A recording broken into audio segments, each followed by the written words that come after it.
ក្តៅក្រហាយបាត់ដៃបាត់ជើងបឹក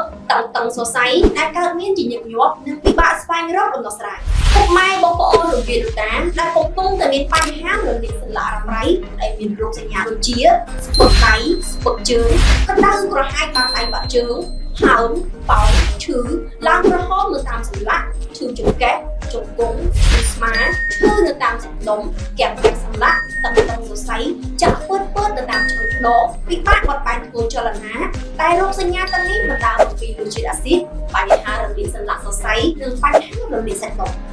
ថ្ងៃនេះនឹងខ្ញុំសូមណែនាំលោកអ្នកជាមួយនឹងឈុតសុខភាពវិហោពូកែលេខ1តែម្ដងដោះស្រាយទៅលើបញ្ហាសន្លាក់សរសៃនិងរោគជាតិអាស៊ីត